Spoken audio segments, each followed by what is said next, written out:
চলো বন্ধুরা, এবার একটু আরও মজার আর ব্রেন টুইস্টিং ম্যাজিক অঙ্ক শিখি।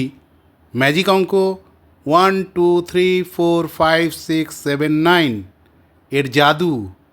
ধাপগুলো একটু বুঝে নাও। এই সংখ্যাটি তোমরা নাও 1 2 3 4 5 6 7 9। খেয়াল করো, এর মধ্যে কিন্তু 8 নেই। 1 থেকে 9-এর মধ্যে যে কোনো একটি সংখ্যা তোমরা নিতে পারো।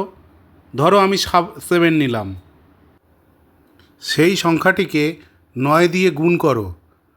তাহলে 7 ইন্টু 9, তাহলে কত হচ্ছে? 63।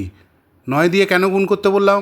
দেখো, 1 থেকে শুরু করে 9 শেষ অঙ্ক, সেই 9টাকে আমি যেহেতু মনে মনে 7 ধরেছি, তাই 7কে 9 দিয়ে গুণ করলাম, 63 হলো। এবার দেখো ফলাফল হচ্ছে কি, এই 1 2 3 4 5 6 7 9 ইন্টু 63 করলে কি হয়? 9টা 7 আসে। তোমরা করে মিলিয়ে দেখতে পারো। এইভাবেই যে সংখ্যা তোমরা নেবে তার 1 থেকে 9 শেষ ফলাফল হবে সেই সংখ্যাটির 9 বারের পুনরাবৃত্তি। ভালো লাগলে ছোট্ট একটা লাইক দিয়ে চ্যানেলের পাশে থেকো আরও মজার মজার ম্যাজিক অঙ্ক দেখার জন্য।